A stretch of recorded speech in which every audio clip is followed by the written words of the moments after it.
if I saw another day, only to scream into the night. Nothing ever tries to change, even if I want to realize. 'Cause I've been sitting here, same old ways, taking off without the same mistake. Darling, when you go away, it won't be as simple for you.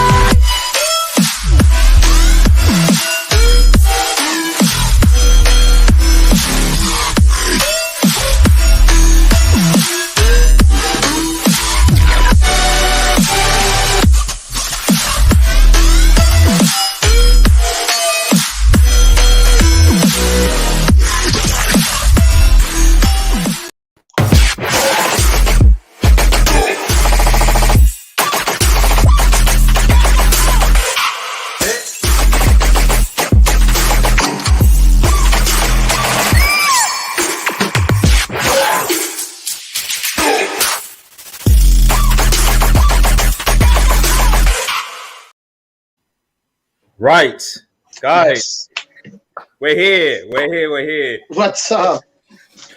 It's all right to be here. It's back again, obviously from Red Devil Studio, but I'm joined. I've got some amazing guests from RossanariTV. Guys, introduce yourselves.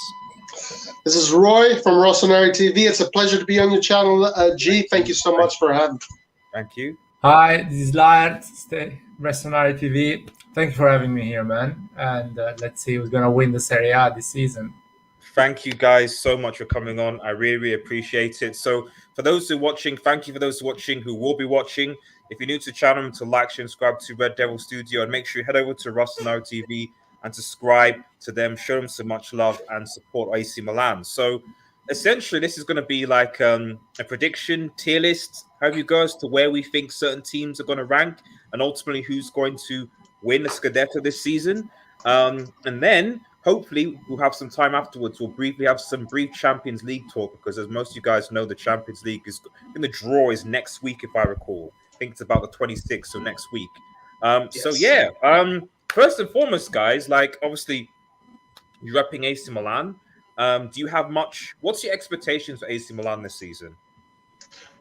Very good, to be honest with you. I'm pretty positive about this season, especially now that I think the market is starting to shape up. I think Florenzi is a new signing that is coming in, adds a lot of tactical versatility. Bakayokovic from Chelsea, who was at Napoli, looks like he's coming in. Then the last days, it looks like we're getting a right winger / attacking midfielder, and then a young striker, and then another midfielder too. So I'm very positive about the upcoming season for me. Do you think that overall good business has been done by Milan? I think so, yeah. With what we are, with what our limitations are, yes. Okay. Liat, would you agree? For me, it's more like I'm positive because for sure we have a team that he can go top 4, which is the main priority for us as a club at the moment. Due to the financial difficulty we had and the change of ownership. So going top 4 and playing again the Champions League next season is basically our main goal. And I think we can achieve that without any problem this season. And what I want to say is that if the team actually performs as a group and they are together, and they sacrifice like they did the first half of the previous season, I think we can challenge for the title, because I don't see Juventus, Inter, and other teams really superior. So it's gonna be an open Serie A until the last game, in my opinion. So let's see. Box, who's obviously a member of the channel, says Donnarumma big miss. That's like, just thoughts on that, like how, because what PSG are doing in this transfer window is crazy. I think we can both agree from teams, it's just ridiculous how they've done what they've done. How much of a loss do you think? What do you think will be a big impact? I think we're going to have two different answers, Larry, to that. But for me, I call Donnarumma the Messi of goalkeepers. So for me, it's a huge loss. It's a huge loss because his ceiling, being only 22, he just won the Euro player of a tournament. You know, he literally was the last player to touch an active ball in that tournament. And for me, it's a huge loss because I think that even though Milan in the past has won big trophies without, you know, super goalkeepers, but when you do have a super goalkeeper, you need to keep them. It's good to keep it. So for me, it's a huge loss. But the new guy that's come in, Magnin, who is a French goalkeeper from Lille, who won the championship last year, had 26 clean sheets or something. He looks very good so far in the preseason. He looked very good, really solid, very confident. He doesn't look like it looks like he's been there for a long time already. So I'm happy that we have this new goalkeeper. I think they've done a really good choice in getting this new goalkeeper. But essentially, I'm sad that Donnarumma is not there. Okay. I'm the opposite opinion of Roy. I think Donnarumma is probably in a few years he's going to be the best goalkeeper in the world. Maybe it's going to be next year. I don't know. Okay. But I believe if you need to win a game, you need a good team. So overall, you need a striker, you need a right wing, you need a good midfielder, a great defense. So the goalkeeper we have right now, Mike Maignan, I think he is incredible. He's really good. I don't think he's the level of Donnarumma, but he can be easy on the top 15 goalkeepers right now in Europe. He just won the league in France against PSG. So he has really good feet. So for the modern game we're playing right now, actually the goalkeeper plays a lot with his feet. He's really good. He's I think way better than Donnarumma on that.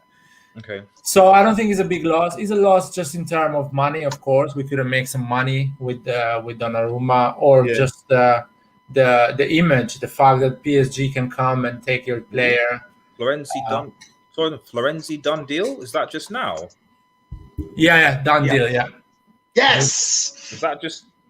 I mean, it's been almost a done deal for long. So guys, by the way, this is Antonio. Antonio is our anchor, is our news guy. He does the news for RossanariTV. Ah, right. Okay, fair. I was like, oh, done deal. My go-to is Fabrizio, obviously. Some people like him, some people hate him. But when I see like done deal, I'm like, oh, Fabrizio Romano tweeted. So, okay, fair. Sorry, I interrupted you. Sorry, go on. No, don't worry. So what I'm saying is just that it was a shame that he left, because you kind of feel a bit, how can I say, you feel like your club is not relevant anymore, because we grow the kid, basically. We help him to be the player that he is now, and he just left without being grateful at all and stuff like that. But on the other side, technical side, we are good without him anyway. We're still a pretty good team. We're gonna do well. Box brings up another good point about Giroud. Obviously, you signed Giroud, I think, earlier on. Do you think that will be obviously alongside Ibrahim? Because Ibrahimovic signed obviously a year extension. So do you think that from an attacking point of view that Giroud, who, to be honest, I think he's criminally underrated as a forward in terms of his ability in the air and his ability to come off the bench and score goals as an impact player. How do you feel that will impact Milan going forward this season? Yeah, well, for me, I think you said it perfectly. His ability in the air, his ability to be that target man, that one-touch goal kind of thing, volley goal. He's got very good technique when it comes to a cross coming from 30 yards, and then he will volley it into the goal, either with his head or with his feet. And he is an impact player in that sense for sure. Now, as far as Ibra goes, he is 40. Ibra is 40. So, so we'll see how much of Ibra we'll actually see this year. Man, but there is a tactical difference when it comes to Ibra and Giroud. Yes. Like Ibra will come down and participate in the midfield, in the attacking midfield position, and then he'll kind of help develop the play. He'll slow down the game. He wants to get involved. He's great with his feet, honestly. Giroud doesn't really, so far from what I've seen, Giroud doesn't really do that. He's more of he tries to do it. He's more of a target man. Yeah, and in fact, in answer to Antonio's question, because a question was as a parent, how do you rate Giroud? I rate Giroud highly as a number 9. Ultimately, like he is a target man, you know. But I don't think he can be your main striker, especially at his age now. So if you're expecting him to go and score, I don't know, 20 plus goals a season in the league, then maybe that's asking a bit too much. But what I've always loved about Giroud is that, as you said, he's an impact guy. So if you have 30 minutes to go, you bring him on and you know he'll score like a goal. Like he gets into the box, he'll be there. So when it comes to crossing, giving you that focal presence in the box, Giroud will be there and do things. So he's not going to be great, as you said, with like link-up play, coming deep. That's not his thing. Like he's very much in the box, give the ball to me. And to be fair, his finishing is actually quite underrated. I don't know if you watched the... I think it was against Atletico Madrid last season in the Champions League. He was the one that scored that fantastic goal, which VAR eventually allowed. I think it was a bicycle kick somewhat to put, and that was a key goal in them actually getting through. He scored a hat-trick against Sevilla in the group stages as well. I'll bet it's with a slightly stronger Chelsea side, but he scored what? I think he probably scored more goals than Mbappe did in the Champions League, if I recall. Right. He had 2 goals. Well, so far in our preseasons, he's 3 goals. He's got 3 goals. So he's the goals only player. in 3 games. He's the only player that has scored against big teams. We played against 2 small teams and 3 big teams, and out of the 3 big teams, he's the only player. And all 3 goals were exactly that: cross, header, cross, extraordinary volley, cross, another crazy header. Yeah. He's not some sort of like it's he's efficient is basically what it comes to. He's not got the best flair, though he can score very good clutch goals. But it's efficiency, and you're right. He does. This is why I'm still today. I'm surprised that Arsenal and Chelsea let him go, because with where their strikers are right now, they've signed Lukaku. We'll see what happens, but their second backup if Lukaku gets injured is Werner, and Arsenal, well, Aubameyang and Lacazette are all over the place. So what I'm saying is you've got a guy who, while he's not the main guy and it's not like a top striker, he's probably one of the best backup strikers that I know, and that's obviously very important to have during a campaign, if that makes sense. Yeah. No, it's important. If he gets a chance or 2, he's gonna score 1 goal. So just give him the chance, and he's gonna score. He's not a Morata, for example. He missed a lot of goals. You give him chances, he's gonna miss a lot of goals. I would even say Giroud's better than Morata. I'll say that right out now. Giroud is better than Morata. In terms of finishing quality, I agree with that. Just finish the goal. And in Serie A, it's so important because you can win a game with 1 chance. That is how Serie A works in some games. And if he has that chance, you get those 3 points and move on. Let's go next one. That is about Serie A. Especially this season is gonna be so difficult, man.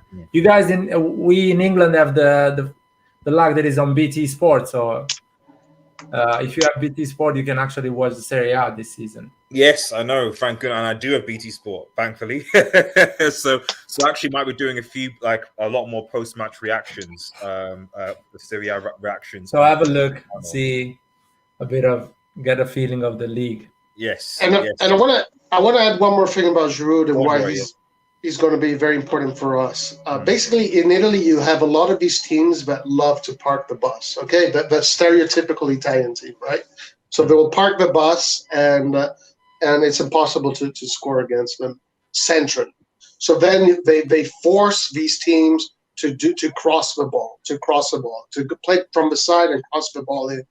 Last season, we had nobody that could connect to those crosses, and we lost some really, silly points against teams that we should have won.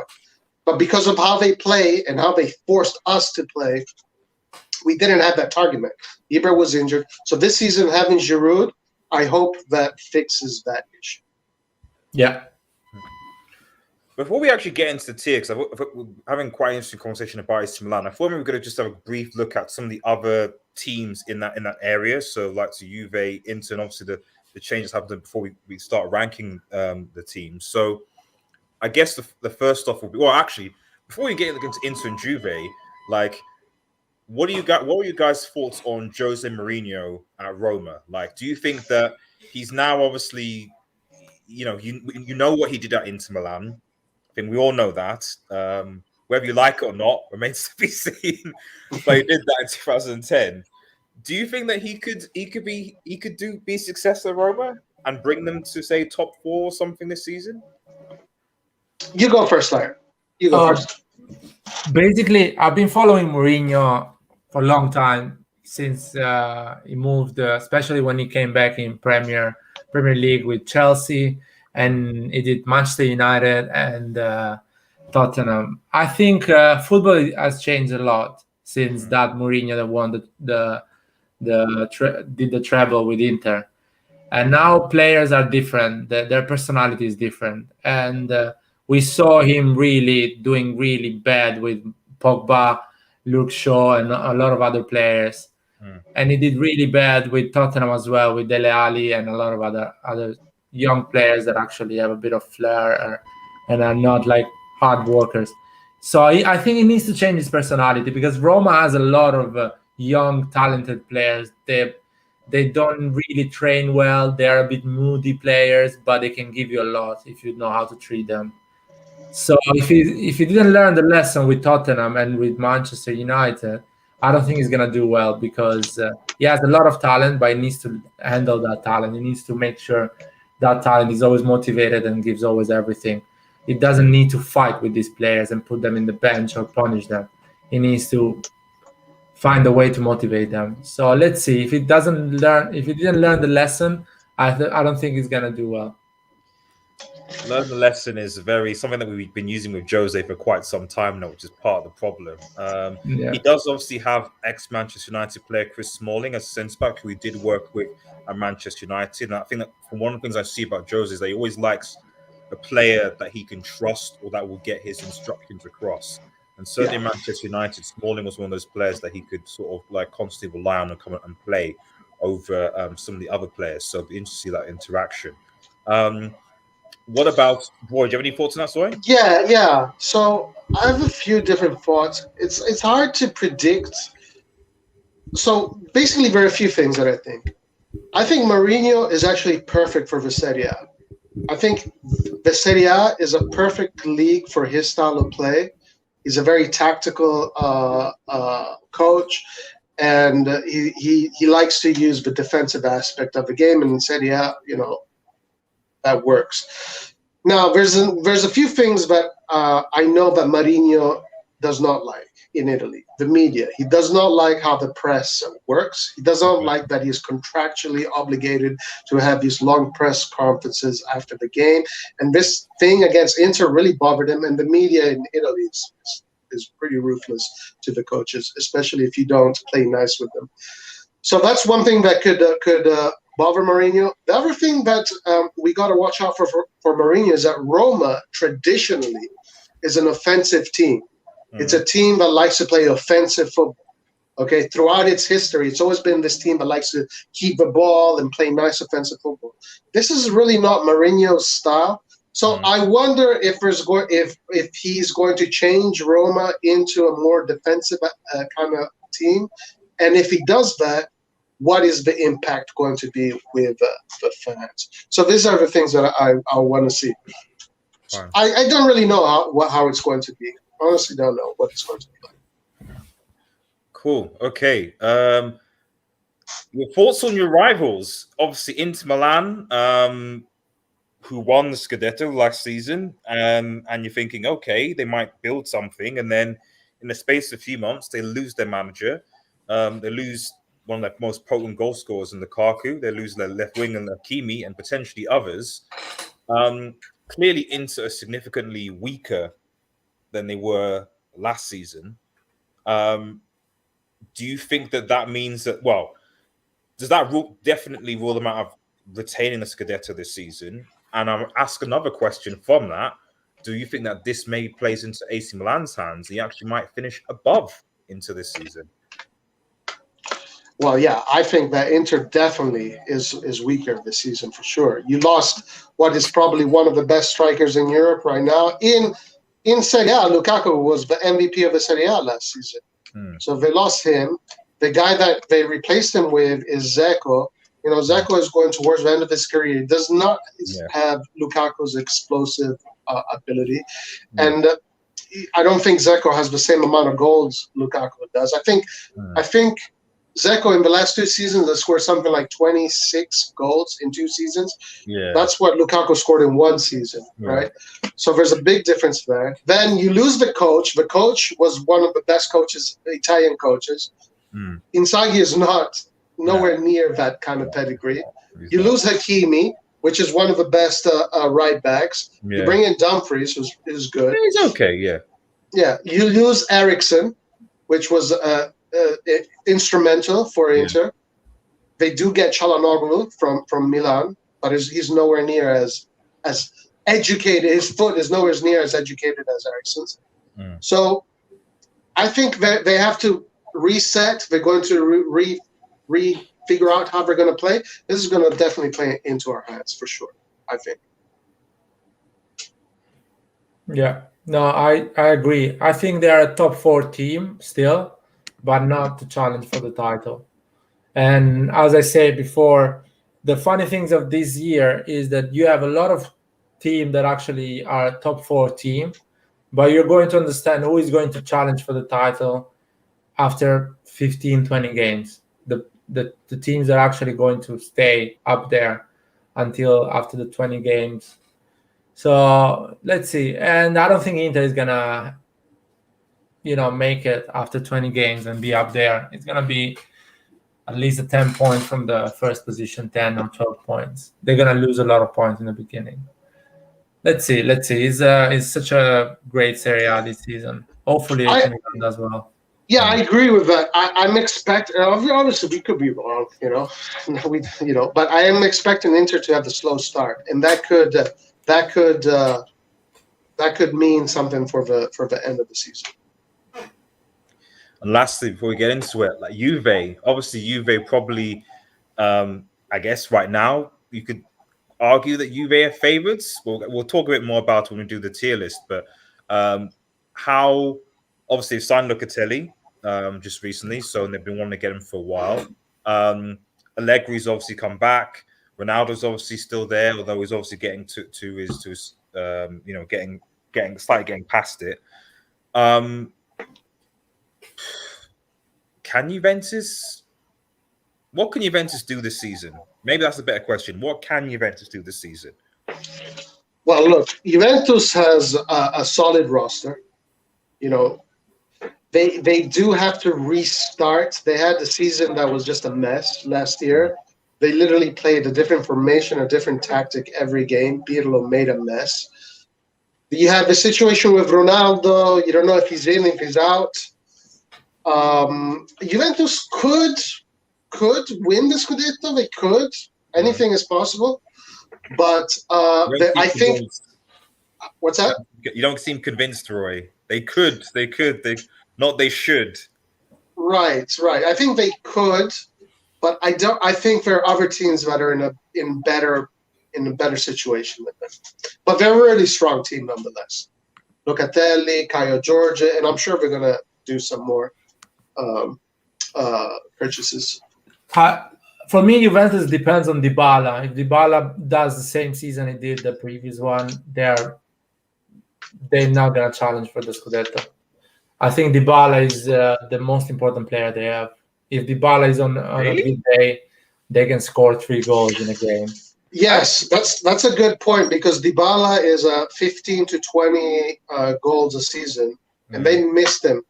They missed those 15 to 20 goals last season. Okay.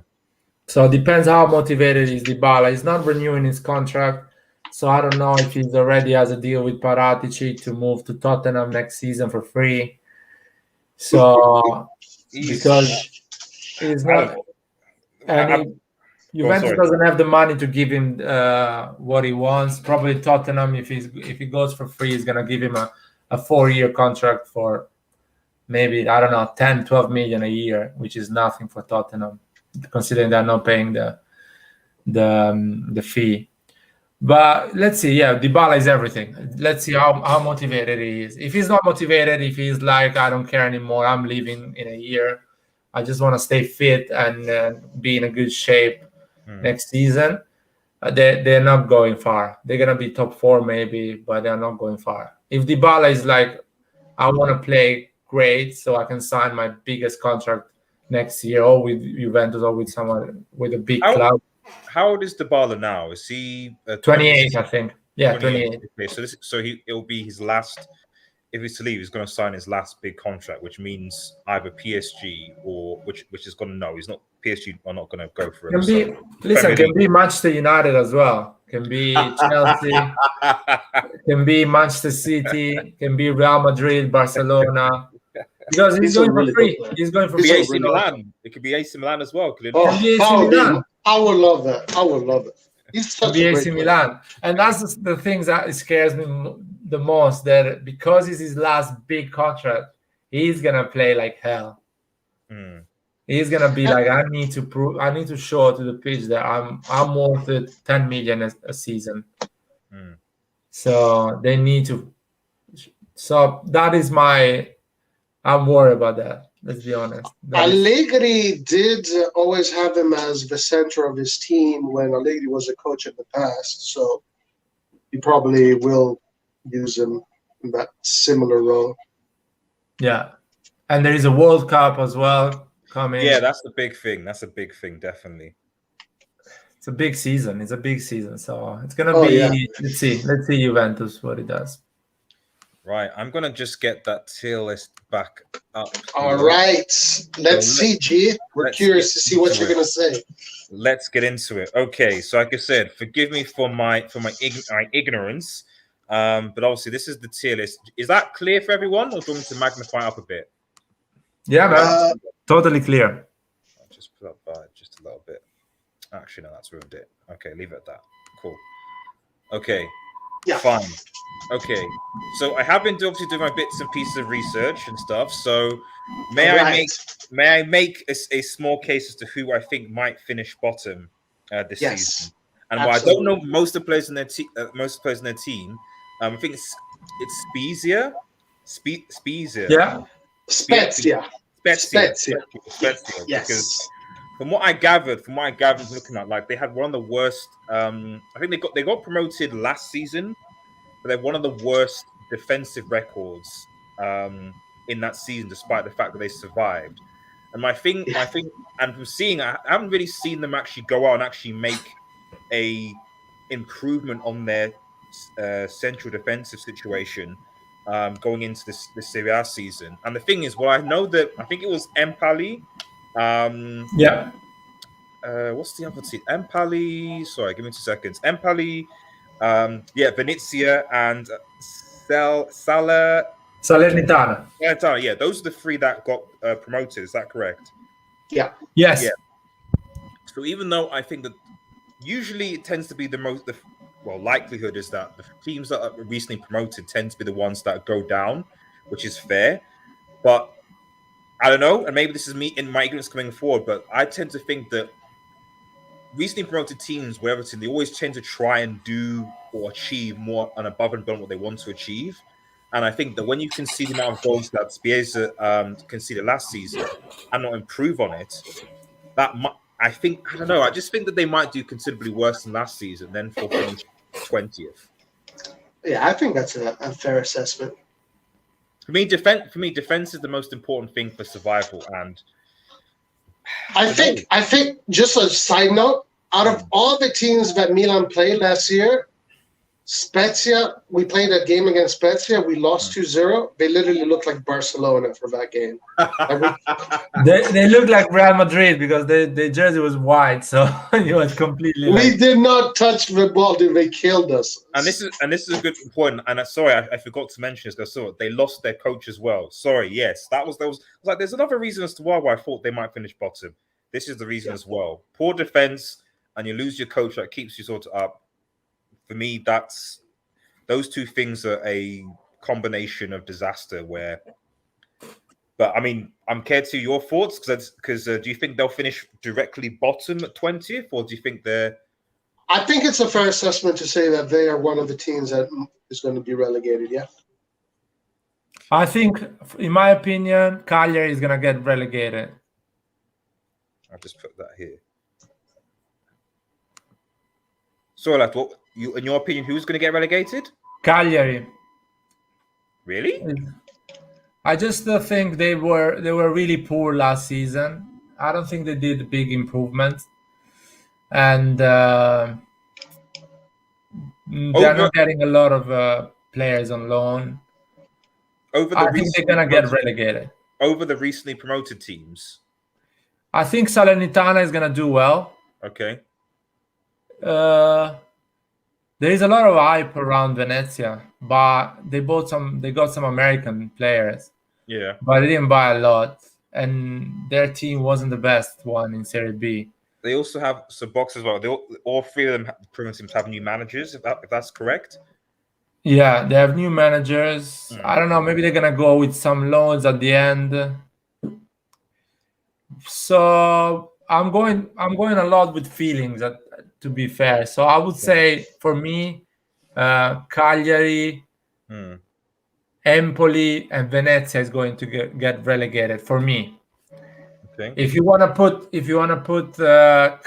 Cagliari not relegated, put Empoli and Venezia just to be. Well, you do what you think. You do what you want No. to do. This is interactive. So this is collective. Yeah, this is collective. Yeah, this is a collective. So we need to sort of agree on an overall prediction. So, and if you want to put this on your channel, you can as well. So we have this is what everyone generally thinks. So okay. I'm fine if you guys don't think Cagliari is not going to get relegated. I'm fine with Empoli and Venezia and Spezia. I think Salernitana is a good team. Okay. I heard they're building, and they have all of the three teams, Venezia, Empoli, and Salernitana. Historically, they've been in Serie A in the past. Have done well as well. Venezia's just because of their beautiful kits. Let me Google that. Venezia beautiful kits. Let me have a look. Yeah, there's a lot of hype for the shirt of Venezia. Everyone wants to buy. It's already sold out. I'm going to say something controversial. Detour. Sorry, bro. If I get to Detour. What is going on with the Puma kits? Oh yeah, the third kits for the Puma kits. Well, I saw the AC Milan one and the Man City one, and it's when you go to you get those like knockoff ones from like China. Those ones that it's not AC Milan. It's like Milan of red or something like that. Right. It has all the logos. Like it has the logo over the shirt. It's clearly fake, but it's supposed to be tied. It's like a B-Tech, B-man version of it. It's just it's true. You're right. It's just bad. It's a Puma shirt. It's not an AC Milan shirt. Basically, you just can pick all the colors you want. If you want it blue, you get it blue. You want it red, get it red. It's odd. It's like if you're Microsoft Paint back in the day, you just put the paintbrushes together and all together, and it just so. But sorry, Roy, that's an aside. When you talked about kits, I was like, the Puma kit is awful. Oh no, I want to check Manchester United's third kit. I'm curious. Quite classic, quite 80s. Our third kit is actually quite nice, for United. I'll get it. It's Adidas. Oh yeah, it is nice. It's like a blue kind of gold. Oh, it's really nice, actually. Type of thing. It's quite classic, vintage. Oh, it's really nice. I like it a lot. So it's the AC Milan third kit. You're right. It kind of does get this vibe of a knockoff kind of shirt. I generally thought that this was not a professional a shirt. But last year's our third kit was pretty cool, actually. Yeah. Last year. Look at what's going on? What's it? But the thing is, what frustrates me about it the most is that that's going to be sold for 75, like 80 euros, something like that. No, this can't be it. This can't be it. Yes. That's the money, Roy. I can't believe it. Yes. Actually, the official one, the one they play, is 130 euros. This can't be it. This is like a shirt you buy just to go out. This is what This is what I'm saying. It's like it's just a casual, okay, yeah, it looks good. You're like, okay, fine, but I'm not going to spend 130 euro on that. That's Oh yeah. All these Puma shirts are very similar depending on the team. The fact that they have the name of the team on it, wow, that's something that I know what it's in, but that's something that I mean, Margin Zarati says, I actually like the new kit. It's third kit and it's cool to wear on a regular day. I mean, yeah, that's what it looks like, just to wear on a regular day. But is that like worth like 130 euros though? Like, no, like regular day shirts you don't spend like tons of money on because they're just shirts you wear for regular day. That's the thing that I didn't like. I like the white one, which is not completely white, but I'm not buying any of them this season. I bought the 130 is 130 is too much for any kid, to be honest with you. Yeah, I think football kits in general are too expensive, so it's that's a separate thing with the money in football. So, but I don't know why I should be spending anything over even £50, to be honest, or equivalent to 60 for a football kit these days, let alone a shirt.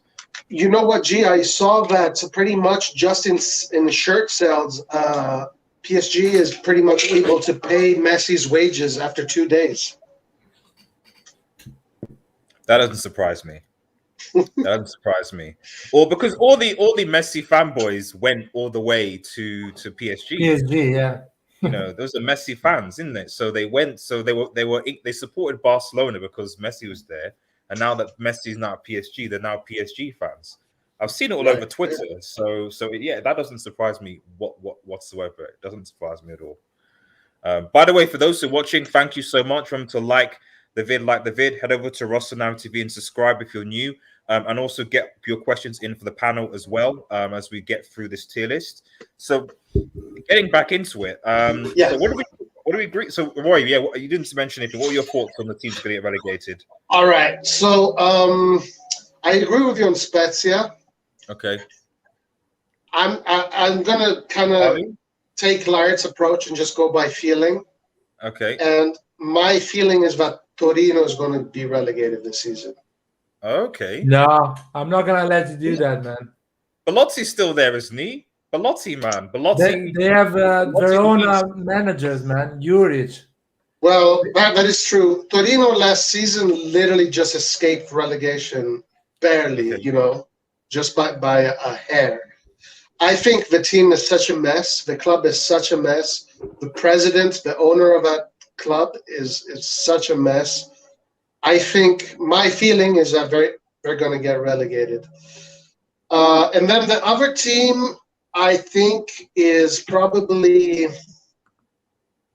it's either Empoli, Venezia, or Salernitana. Okay, so everyone can agree on Empoli, it seems. So I'll put them there. 2 seconds. Where's mine? Empoli does have a little bit of tradition of staying in the Serie A, but it's a team that usually goes up and down. And there is another thing to realize, and these small teams coming from the Serie B, because COVID, they didn't have any money to invest, so they're really struggling. So more this year, they're gonna suffer even more than the previous year. So it's really hard for them to invest and get some players. I've got to give a shout out to my guy, Fake Suspect Dream. Hope he's doing well. Former YouTuber, Real Madrid fan. Hope you're doing well, Chief. Thank you for signing by. I appreciate it. Antonio says Torino have Juric. Yeah, Juric is a coach that last season did well with Verona. I think he's going to get fired halfway through the season, and the team is going to collapse. I'm just going by feelings. I could be totally wrong. No, I think Torino is going to do well. So we're going to flip a coin. What are we going to do? The last one. Who was the other one that you said? G? Oh, that I said. So Spezia, Empoli, and I don't know if I said a third one. What's your third one? You want to put Salernitana?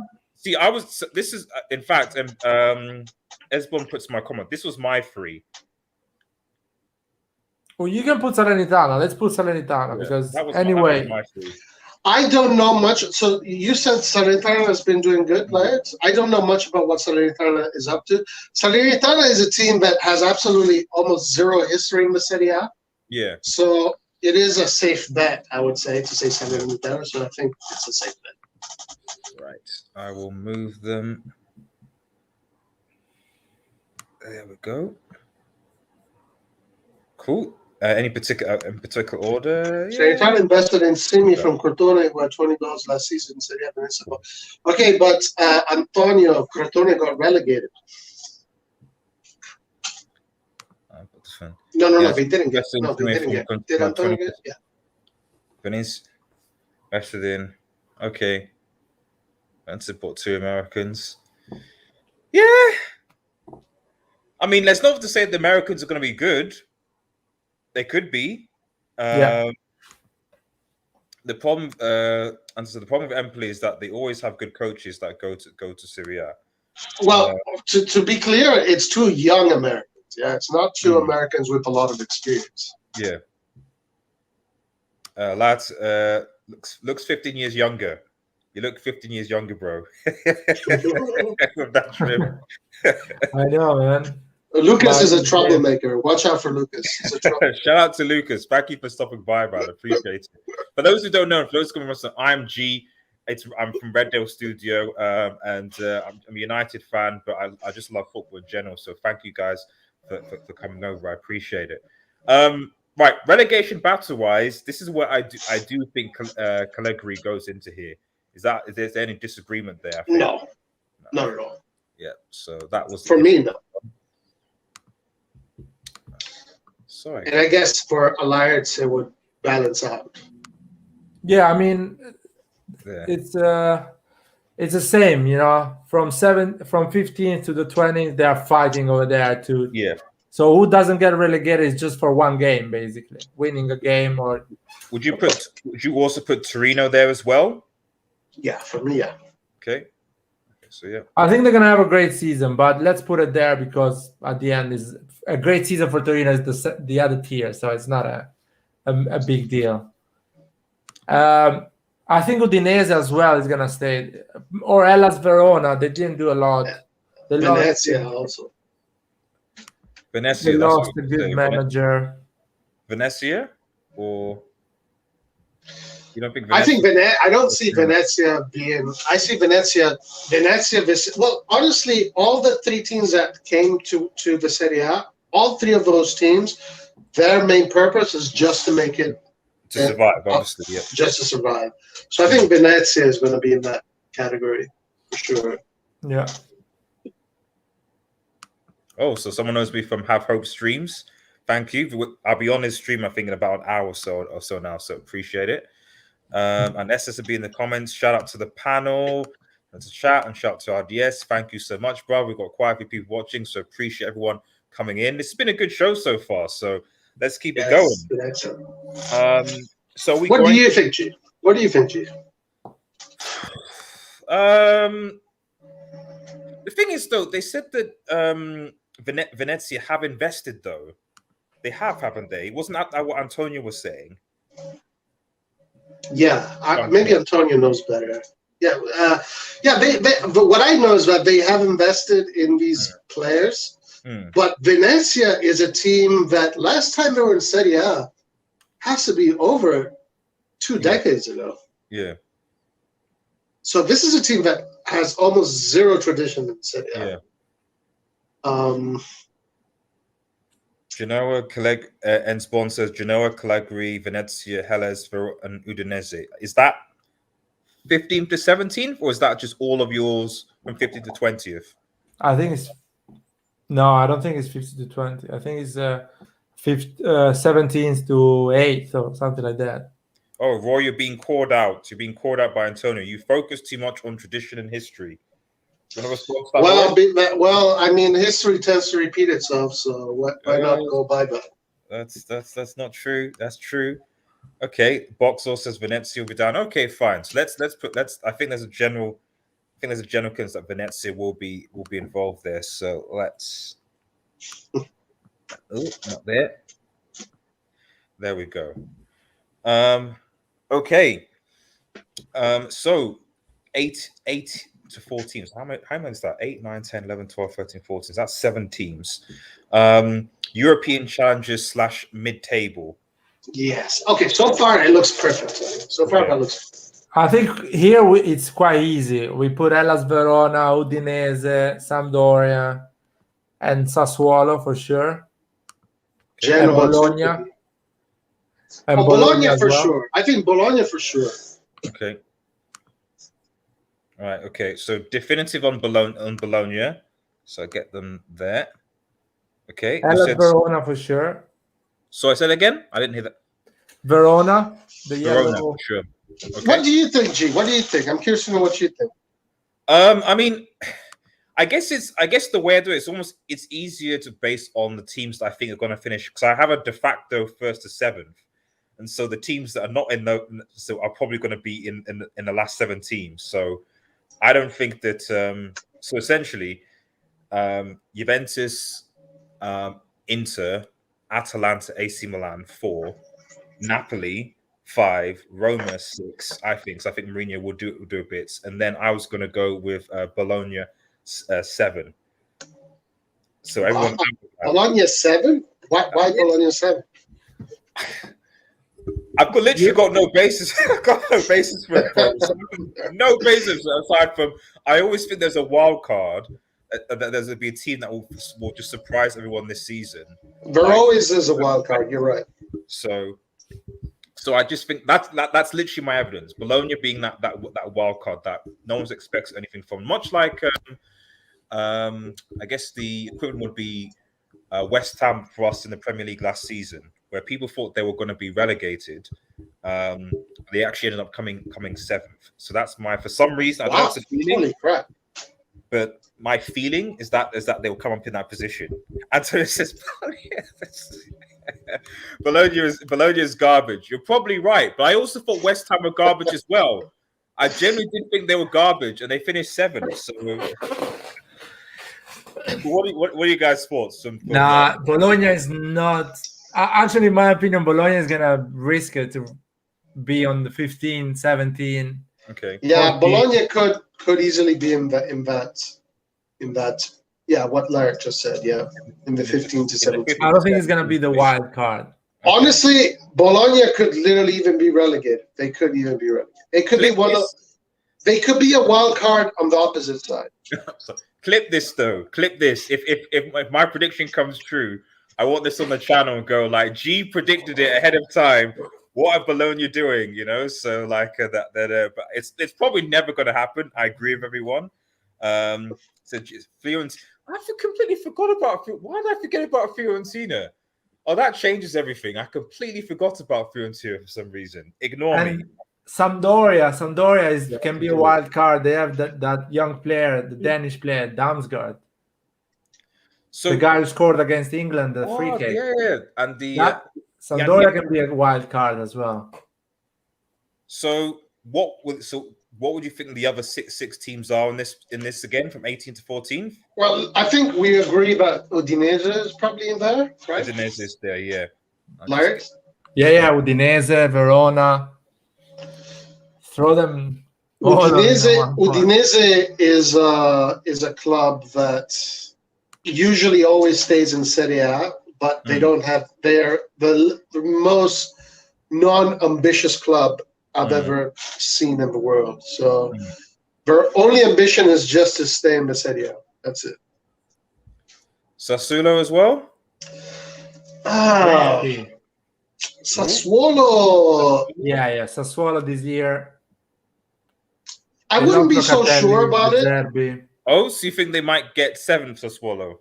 Well, look, Sassuolo could be a wild card because Sassuolo has developed, speaking about tradition, Sassuolo has developed a pretty positive tradition in Serie A, right, in these past few years. An offensive team, a team that likes to hold the ball. They had a different coach now, They are losing some players, big players, but they have a lot of good young players. They have a lot of talent. Most likely, Sassuolo is going to end up in this area. So I think it's a fair bet. But they could be a wild card. Antonio, some guys, it's a bit of a speculation. I think Milan is weighing up an offer for Berardi.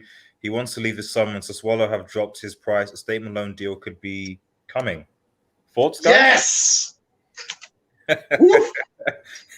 That's my dream. But actually, the first player we speculated on Rossonari TV was this guy here, Berardi. Okay. So that would be amazing if it happens. I think he's going to Liverpool. How much? Because you mentioned a good point, Delat. How much is he going for? 30 million. Yeah, do Liverpool? Because I did hear about Liverpool being potentially linked. Liverpool, my English vibe, let's put it that way, sort of tells me that they're waiting to the last maybe week of the transfer window to come in and snipe. But I think that England cannot buy players from other countries Sundays for less day, right? No, what happened is that they reversed it. So now the transfer window ends at the end of this month. So it'll be the 31st of August, like everywhere else in Europe. But I heard yesterday on a stream, I don't know, I might be wrong, that in England the transfer market is going to keep on going, but after Sunday they can't buy players from other countries. Have you heard this? Really? No, this Sunday? No, not this Sunday. No, I don't think it's this Sunday. Like, I'm as far as I'm aware, like, because that was the case, but then coaches and clubs complained because they were obviously at a disadvantage with other clubs in Europe, so they changed it. I don't know whether that was for this year or last. So they put it in line with, I think, essential all of Europe, which is the end of August. So the transfer window is going to close on the 31st of August. Okay. Well, I hope he doesn't go to Liverpool. I hope he doesn't go to England. If he goes to England, he'll be a bench player. If he comes to Milan, he'll be played. Liverpool needs, because Salah and Mane, they are going to the African Cup, so that's another thing. Yes, that's a fair point. I mean, to be fair, the AFCON will only be a month. I mean, look, Berardi is never going to take Salah's spot. So if he plays, he's only going to be playing in that month. Salah is one of the best players in the world. So I don't think I lied. I don't think he's going to go there. I hope he does. If he does, then anyway, we can put Genova on that tier as well. I just realized there's Genova there. Genova, yeah. Because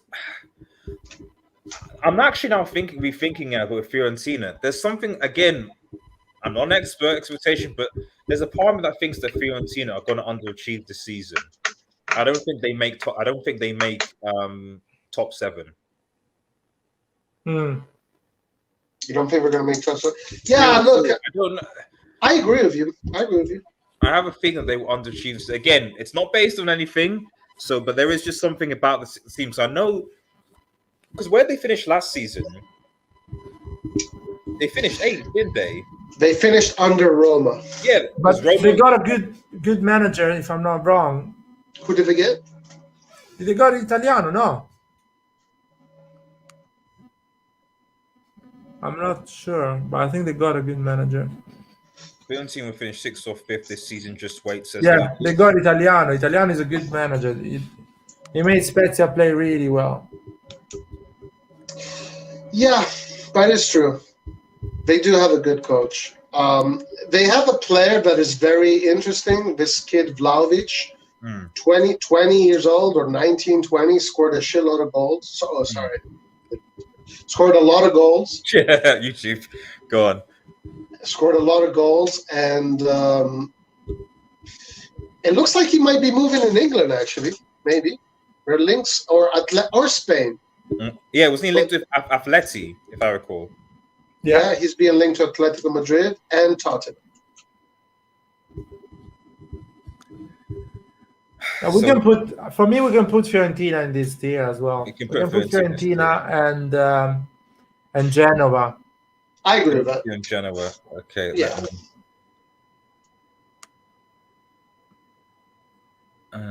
Yeah, I know Lucas is not going to like that. All right, so this is the players. 2, 3, 4, 5, Vlahovic, Castrovilli, Male, Milenkovic. Milenkovic is not a Fiorentina player anymore, as far as I know. Yeah, he's a Fiorentina player.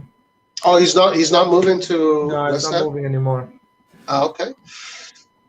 Amrabat, Sotil. There's one more. I think I'm missing one more actually in this bit here. So there needs to be 7 here, and there's still 1, 2, 3, 4, 5, 6.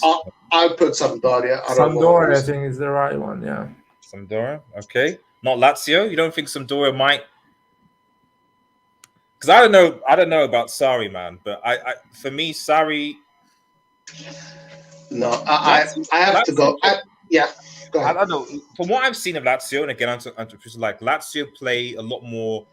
From what I've seen, it tends to be a bit more attacking, a bit more expansive in recent years. Maybe I'm wrong, but the type of Sarri ball that he likes to play, that I saw that he tried to do at Chelsea, tried to Juventus, he needs certain players to be able to do that. And I don't know whether he can get this Lazio team to do that in such a short period of time. Like the Sarri ball thing, it's going to take him time, right? So I think because of that, I don't know where I think Sampdoria might finish ahead of Lazio for a reason.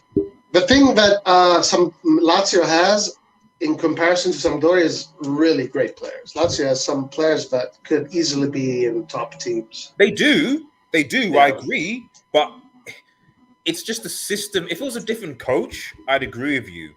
But like, he tries to get them to play in a different way, and I think it will stifle them. Like it did with Juve, like it did with Chelsea, like with. So it's not that they didn't have good players; it's that can those players? Yeah, I know what you're saying. You know what I mean? You know what I mean? Yeah, no. It takes time for a team to get what he wants, and sometimes it doesn't even work. Like with Juventus, he said that he couldn't get them to do what he wanted them to do. Lucas isn't happy. Fiorentina 8 to 14. This is. Well, I mean, that's I would put them as 8, Fiorentina, personally. I mean, they didn't finish. You're laughing, but they didn't finish 8th last. Exactly. They finished really bad last season. So I will say this, to give a little bit of credit to Lucas, if I were to make a sacrifice, it could be Fiorentina more so than Sampdoria, I think. Why do you think Sampdoria would be the one that would take that spot away from those other 7 teams, G? Oh, the others. Why? Sorry, what do you mean, Roy? Do you mean why do I think that Fiorentina won't be in the top 7? Why Sampdoria in particular? Oh, the other teams. That's a good question, bro. They finished, if I recall, was it 9th last season? Sampdoria, something like that, 9th or 10th. 9th or 10th last season. So have they made any world-class signings? I don't think so. I guess they didn't make any signings. No. I guess it's the fact that, like, I don't think that they've done. Again, this is speculation, but like, I think they were consistent enough that I don't think that they will regress. I guess my thing is that I just think that they will do better than Fiorentina, as in, i.e., they will go 8th, specifically because of Sarri. I don't think they have enough to breach into the top 7. I don't think they've regressed enough to be battling for relegation. But if it wasn't for Sarri, I would still say they probably would finish around 9th or 10th. But because Sarri's there at this team, I think that their consistency might put them ahead of Fiorentina this season. But this is all speculation from a Premier League fan. I agree with you on the fact that Lazio's not going to have a great season, but still they're not going to go lower than the 7th position. And if they go lower, maybe they exchange with Fiorentina. So Fiorentina goes 7th and Lazio goes 8th. But I don't think they go lower than that. So it's a matter of what we think is going to be better, Fiorentina or Lazio. That is the whole point this season, in my opinion. But Sarri is a great coach, and they have a quality team. So you never know. You can put up a great season. I agree with that. If it were to be one of these teams, it'd be Fiorentina, not Sampdoria. But not because Lucas is saying it. Yeah. because I think Fiorentina has a better roster than Sampdoria. So we're going to make this, because this is ours. So we've got to make it. So we've got to keep it to a vote. So Fiorentina 8th or Sampdoria. So which one is You decide. It's your channel, man. It's my Your channel. feelings. Go for your feelings, okay, man. You're the dictator here. I'll stick to my guns. I'll say Sampdoria is going to finish ahead of Fiorentina. Okay, that's great, man. All right. Clip this. Stick with your beliefs, I'll man. stick to my guns. Right. Okay. Top seven now. Sampdoria lost Ranieri. A lot of coaches moves around. That's true. Lazio over Roma. Mourinho's washed. I think that's harsh. I think that's harsh. Roma has such a great player. Zaniolo is one of my favorite players. That guy is gonna provide a lot of assists for Tammy Abraham. I put 1, 2, 3, 4, 5. Sampdoria is missing Sampdoria. Just here. 1, 2, 3, 4, 5, 6. Yes. Okay. Awesome. Okay. Right. So Europa League, Conference League spots. So these next 3 positions. So 5th to 7th. It's where it gets tasty. I can say my opinion. I can tell you the 3 teams that are gonna be in that spot, in my opinion. Okay. And it's gonna be 7th Lazio. Okay. 6th Napoli and 5th Inter. Bear in mind, Inter. I'm putting Inter 5th because I'm an AC Milan fan and I'm wishing they go 5th. Okay. But they can fight for that 4th position. You know what I mean? With the other team that I'm telling you later. But these are the teams. Lazio, Napoli, and Inter. So you think? Wait, you just? No, you didn't. So you think Roma are going to finish in top 4? I think Roma is going to finish in top 4. Okay. Roy? No, I don't think that. I don't think. I hope they don't. For the sake of the Serie A, I hope they don't. Because I do not want to see another 7-0, 8-1, 9-1 against Manchester United next season. Roy, what are your thoughts on those? I think these 3 between 5 and 7, I see Lazio, Napoli, and Roma are going to fight for those spots. 7 is the conference, right? Yes. So 5th, 6th Europa League, 7th is Conference League. Yeah. Yeah. So I say Lazio Conference, Roma, Napoli, Europa. Okay. Well, I think Inter is gonna finish 5th. That's my opinion. I think Spalletti doesn't. Guys, he's calling you out for making this. I'm assuming he's referring to Fiorentina not being in the top 7. No, Lucas is he's got a lot of hot takes, so don't mind. Listen, Lucas. We have to deal with Lucas every stream. You're lucky you have to deal with him just today. Well, goodness knows we're in the Champions League. In fact, like I said, guys, we'll be doing a Champions League draw, maybe reaction watch long. I'm not sure. So yeah, we'll do a reaction to it after the draw is done and like just discuss the whole thing because that'd be great. Fun. Boxers Inter can't be underestimated, and I mean, because they lost Lukaku. Lukaku is such a big player for Serie A. And you're gonna see it in Premier League anyway. That's what I'm saying. I actually think the Inter are going to finish outside the top 4. I think Inter will finish possibly even 6th. Okay.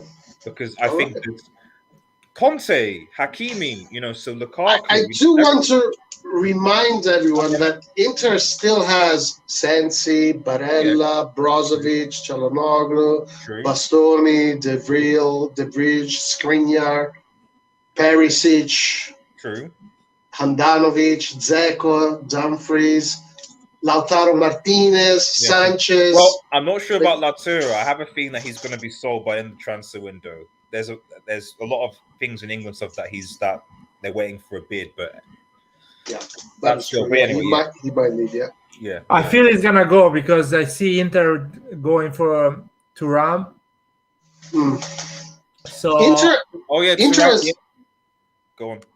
Inter has $700 million debt. 700 million. Well, that's why they wanted the Super League, but we're not going to bring it up again.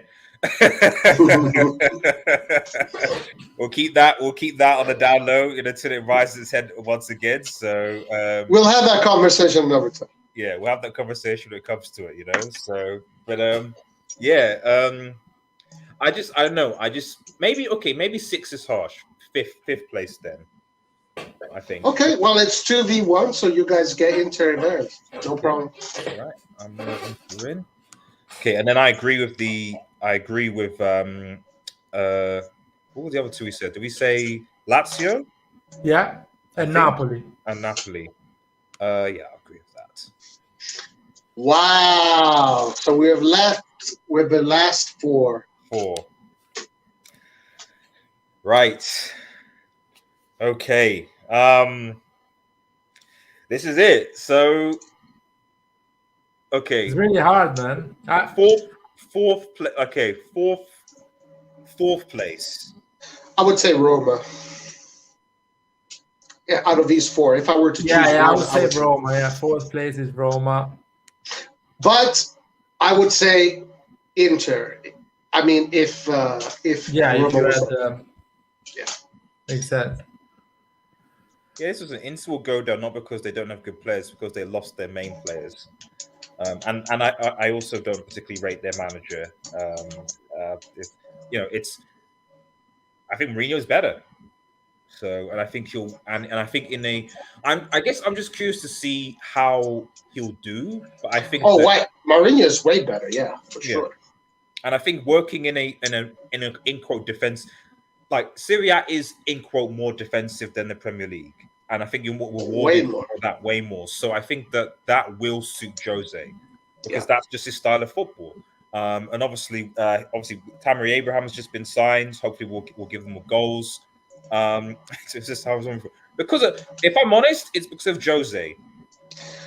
If I'm honest. Well, sorry, go on, Roy. You're gonna. And Joseph said a very smart thing. He said a very smart thing. He's so smart. They asked him in his press conference. So when do you expect to bring titles to Roma? He said, "Look, we're not planning to win titles this season. This is a building season. The next season is a confirmation season. Then the third season is when we're looking for titles." So he's not putting any pressure on his players. So that might give Roma a little bit more serenity and tranquility to do well. But honestly, I don't think we're going to make the top 4. Yeah, I see Roma 4th. I see AC Milan 3rd. Atalanta 2nd. Chill. Let's chill. I've got a quiz. I've got to stop you. So AC Milan, we have a general consensus on Roma or Inter.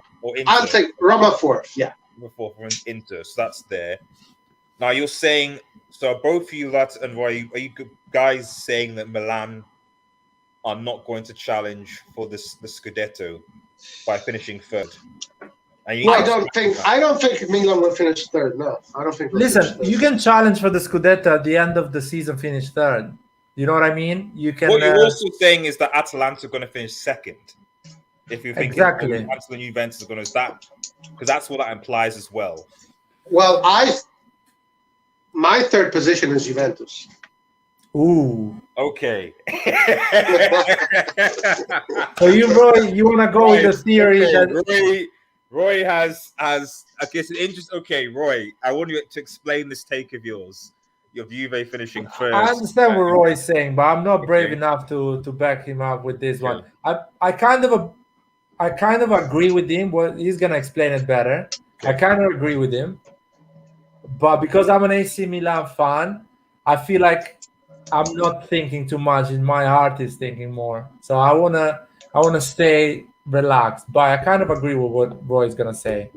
Lucas says that Atalanta doesn't win the league. Allegri isn't Superman. He isn't going to solve all the problems there. They'll not win the league. And to be fair, I didn't say that Juventus would win the league. To be honest, I actually, personally, I don't know. Anyway, I won't say my bit yet because I want Roy to elaborate on why he thinks the Juventus are going to finish third.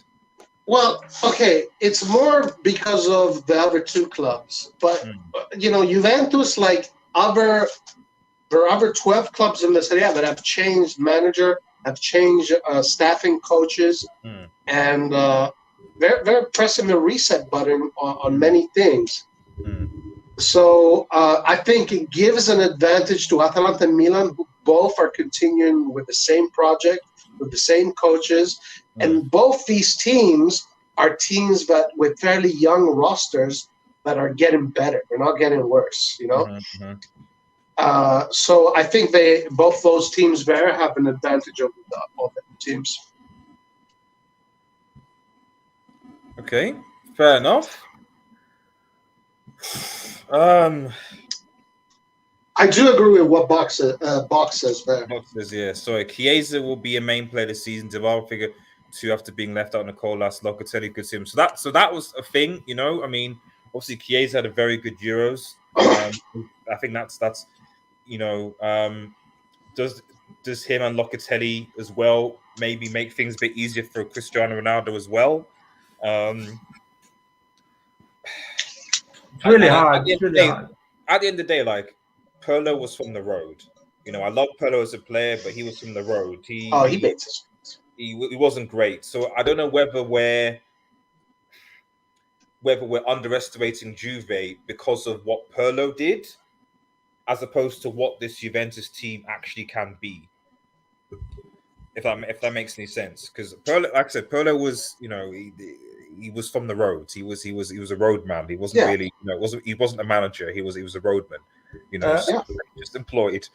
So, but I see what you're saying, Roy. I mean, chat. I mean, what do you guys think? Do you think that Juventus are going to finish third? I mean, MN says surely Juve will run away with it, although he's obviously a Barca fan.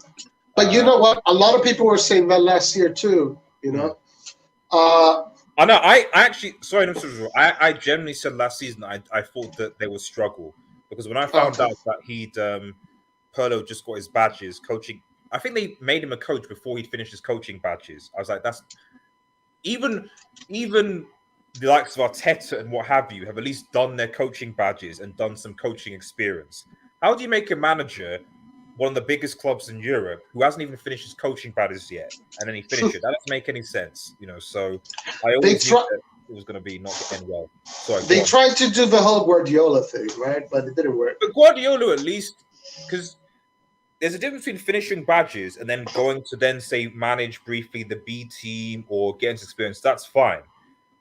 Pirlo didn't do any of that. Like, he literally hadn't finished his badges at all. So it's like, it's not as even he's got even some experience managing a B team or an A team or C team. He hadn't. So you've thrown someone in who has not had even any managerial, even at a junior level, and you expect him to. Nah, that doesn't make sense. And by the way, if this president wants to do the Guardiola thing, they need to put Messi, Eto'o, Henry, Iniesta, Xavi in the pitch. If they really want to do the Guardiola thing. Are you saying that Pep Guardiola is a fraud? Is that what you're saying? You're saying he's only successful because he has really good players around him? I think if Guardiola started his career with the Arsenal Arteta started, he wouldn't have a career. And it's a fact. I'm sorry, guys. He started a career with players that some of them were challenging for the Ballon d'Or, and Messi won it for 6 times. So, do you understand what type of players he had in the pitch? I mean, look at who's the coach of Spain? What's his name? Enrique Del Bosque. No, the one now. Yeah, Enrique. Luis Enrique. I mean, look at him at Roma. Disaster. Didn't do much. Goes to Barcelona, wins a treble. Wins everything. I'm not saying Guardiola is not a good coach, but I think is all the things he won. There is a lot of scouting and having the right players, having the right team, the right club. That's it. I think that's fair. That's fair. Boxer's questioning, why do Milan want Bakayoko? Because of this. I'm very happy for if we get Bakayoko. Because we are broke, that's why. if you really want to know we want better players. But I mean, it's a good backup. At the end, we're not gonna start with him. We have Kessie and Benacer as the starting midfielder. Second option is Tonali. So Bakayoko is a perfect third option or second option. Yeah. And he loves AC Milan. The Milan fans love him. So it's a marriage made in heaven. So do you guys really think Rome will finish higher than Napoli? I say I do because of Jose. Guys, that was not me. That was not me, guys. Don't defend Arteta. Then, Emma's, we finished fourth season before on the last day. That's true. Mustafa, Milan, Atalanta. Well, see, that is what I think. Except I think I agree with Mustafa here. Aside from the fact I put Roma at fourth instead of Inter. So I will. I don't know, but the Chiesa. No, you know what I'm going to do? Lucas is a Man United channel, man. Don't put Jurgen Klopp better than Pep. It's basically you're killing them with both of them. Just don't do that, man. Yeah, no, just. I think they're both. Although I do rate Klopp as a coach. I think he's a good coach. That's crazy. What MN just wrote. That is pretty crazy. What? So, do we have a consensus on thirds? Well, so I say Juve. I say Juve. I say Atalanta. You know what? Lorenzo, you're the tiebreaker, bro. We can go for Juve. Who cares? At the end. Right. Okay. Juventus third. I'll switch that. Let's put that there. Okay. So fourth, Roma. Third, Juventus. And so it begins. Wow. I don't want to jinx it. I'm going to put AC Milan second. You're basically both saying that Milan are going to win Serie A.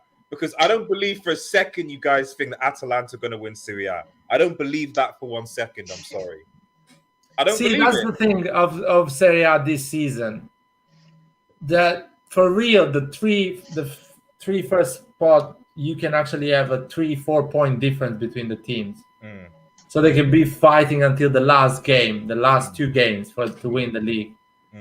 So it's it can happen. I think it can be a crazy year that Atalanta wins it, man. That can be insane. I legitimately think that Milan is going to finish second again. I feel Milan is going to finish third or second, something like that. I feel like we're going to have a great season, but we're not going to manage to win the league. Okay, we're going to be so you guys saying that Atalanta's going to win the league then? Yeah, I think Atalanta or Juventus is going to win the league. I think that's fair to say. I think either Atalanta or Juventus will win. So first, second, third, fourth. Was this reasonable here then? So Atalanta first, Scudetto winners, Milan second, Juve third, Roma fourth. Although, yeah, give or take Inter Milan. See, there is a comment, Mustafa. Yeah, I'll bring it up here. Is saying that we honestly should win it because we had a great. Basically, we had like at least 25. The first 25 games we did really well. We were up there, like 1 or 2 points from Inter, something like that. But the problem is, if we get the same amount of injury we got the previous year, it's gonna be impossible. So if we are lucky, we can challenge for the Scudetto, but win it. It's basically really tough. It's really tough. I honestly think there must be an issue with our training grounds because every year we have so many injuries. Every single year. Inter did a whole second half of the season. I made a mistake in predicting they would get injured, so I was waiting for that. But they did a whole second half of the season without one injury. I think Inter got injured, but they got injured not key players. They got injured like Vidal, Sensi, Vecino, all these, second, third choice. Sanchez was getting injured, but the main players, Lukaku, Lautaro, Hakimi, all of these, they never got injured once. So it was such a lucky season for them. Yeah. Everything went properly, smooth, So that's the thing. Yeah. True. The key players. Lightning not fucking twice. We're going to be wrapping up soon, but I think we'll just end because Box actually put a question here, which is pretty much how. Let me just get where is it? Hold on, G. Before we finish, go for it. Yeah. The reason why I think Atalanta is going to win. Yeah. Oh, sorry. Go on. Wrap up. Yeah. Is because they have been going on with this project for a long time. It's a super well-oiled machine. Gasperini is a brilliant coach, and I legitimately think that this is their last chance. If they don't get it this time, it's not going to happen again. So that's why I'm saying Atalanta. Can I also make a small? Oh yeah, of course. Yeah. Why I think AC, because I probably want to actually think AC Milan will win it. So and again, bias and stuff like that. Obviously, Zlatan is 40. Yeah, I agree. He's not going to be in games, but like needing a consistent goal scorer. I don't know, guys. Giroud will score you at least 15, maybe 18, especially in a slower league, because the Serie A is slower compared to the Premier League. It's not as physical. I genuinely think that Giroud will score a lot of significant goals because that's what he does. I think people are sitting on Olivier, and I just think he might. Milan finished second. I just think with that signing, you could break first. I'm not saying it'll be close, but I could make a case for it based on the Olivier Giroud signing alone, personally. And obviously, if you get was it Marcus Thuram you're linked with as well? No, that's Inter. So it's Inter. Sorry. Who was it that you linked with then? That's Pellegrini from Monaco. No, Pellegrini from Monaco. But because I noticed that when Zlatan was injured, you did lose that goal threat element, and I think that did stunt Milan quite a bit. I think even Benacer. I think you stumbled on a gem with Olivier. I'm not saying. I hope so. Close, but the fact that he's going to be playing in a slower league, and the fact that he still gets he got the numbers, and also the fact that he's done it in bigger. I keep on telling people last season, he was partly responsible for why Chelsea got where they got. He scored those important comments against big teams, a hat-trick against Sevilla at home, away, and then he scored a fantastic goal against Atletico Madrid to get him to the quarters. He was dropped afterwards, but it's almost like people forgot his contribution to the team. So you got a player there, and I just think that in the big moments, that he might come clutch for you guys. I hope so. We do have a contest with Inter right now. Inter is one Scudetto away from winning that second star on their shirt. So Milan is 2 Scudettos away. So if we do win, I'll be happy to keep that competition going. It's been going. Yeah, honestly, when it comes to Milan, as long as we make top 4, I'm happy. Yeah, top 4 is. I was doing the math the other day. I was trying to figure out how many goals our team can do next season. So I started to do the classic, game. How many Giroud, Zlatan, and all these people can score. And basically, what it showed up that we are a team that we can score between a bad season 75, a great season 85. So if we score something like that, 80 goals, and we concede 30 goals, we can win the Scudetto. That is the right balance. If you score 85 and you concede 35, you still can win the Scudetto. If you score 75 and you concede 35, you are on top 4. Yeah. So these are for the Serie A, how Serie A more or less works. Of course, there is some weird seasons, and even if you score 90 goals, sometimes you don't make it top 4 because you concede too many goals and stuff like that. So there is a lot of, but as you say, Giroud is not gonna give us more than 15 goals a season because Zlatan is playing as well, and hopefully Zlatan does 15 goals as well. 30 goals, both of them is a great number. And the thing is, you can, Zlatan, because of that, because you now have someone like Giroud, you can probably be able to manage Zlatan better because he'll be able to come out. So you're not going to play Zlatan for 60, 70, 80 minutes. He can either come on or you can start him 50, 60 minutes. You can bring on Giroud for 30 minutes, and he's happy to do that. And you can rotate. So you probably will end up getting Zlatan for a lot longer than you would have had last season. And if he's injured, so Giroud, to be honest, and again, I'm not a Giroud fanboy, but I just think he's very, very underrated as a football player.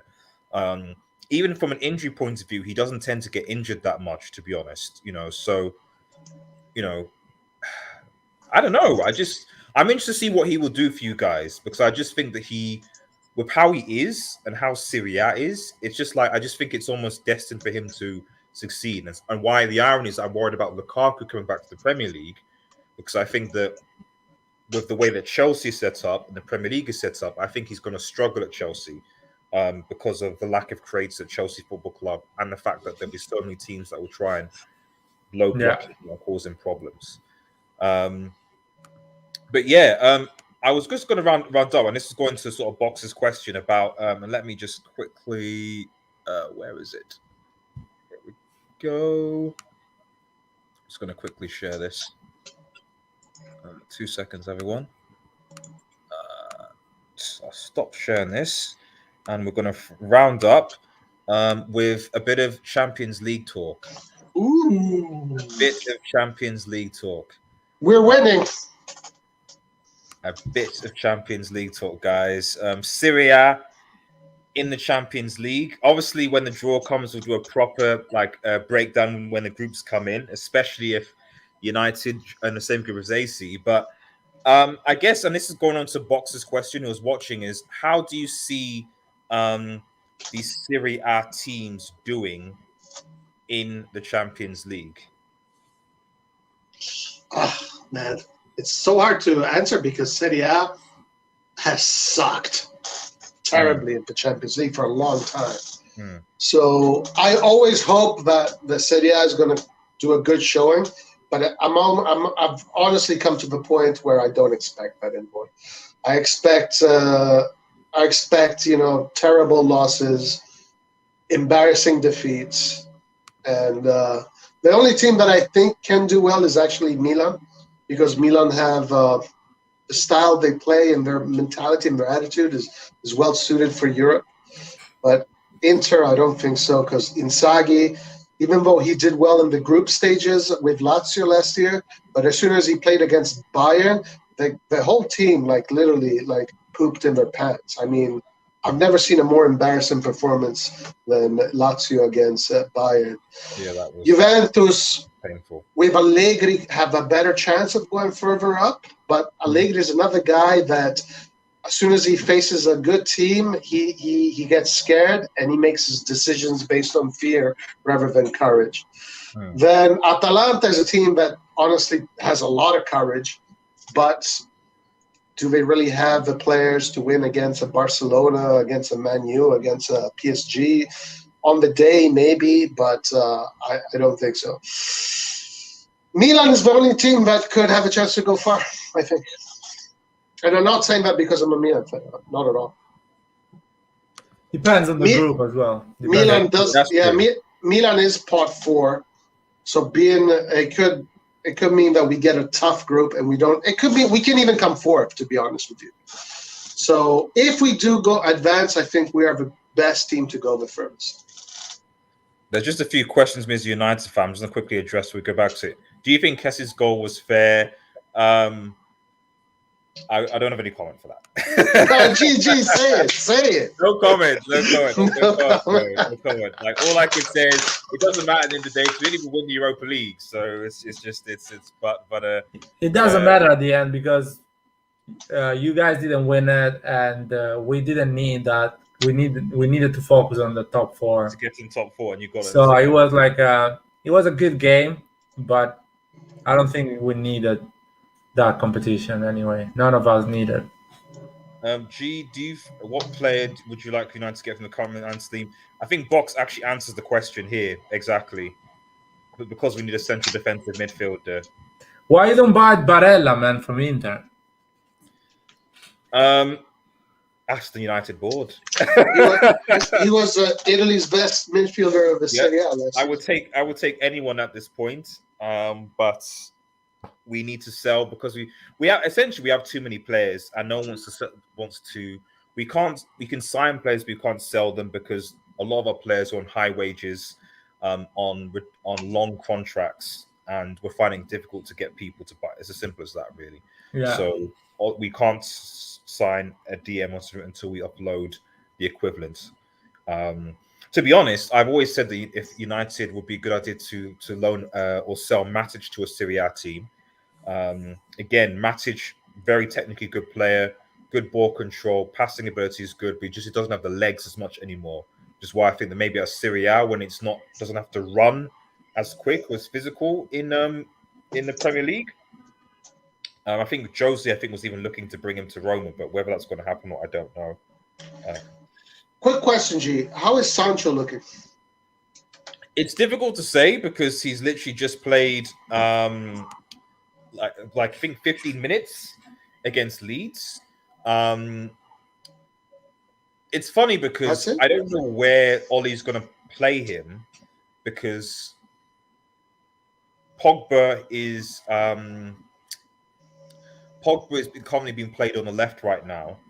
Cavani is obviously playing up top, and we have likes of Sancho and Greenwood around. So my thought process thinks that he's probably going to play Sancho as a right winger. But if he ever brings Pogba into the midfield, he might put him on the left. He played on the left for Dortmund quite a few times. But to be honest, bro, he's still probably a better right winger than what we currently have because we don't actually have a right winger. But it'll be just good to see what he produces. In preseason, he's been doing okay. Although I'm in training because he didn't actually play in the preseason games. So I think he needs time to actually get to fitness. The other thing as well is that Mason Greenwood, who's one of our academy project, is actually a very good player, very good youngster. And I think that him and Sancho will probably battle it out for that right wing position. Yeah. All right. Well, let's see. Hopefully, he does well for you guys. Any other thoughts on this banner? This banner's covering the. Well, those were my thoughts. Who? Sorry. Those were my thoughts of the Serie A teams in the Champions League.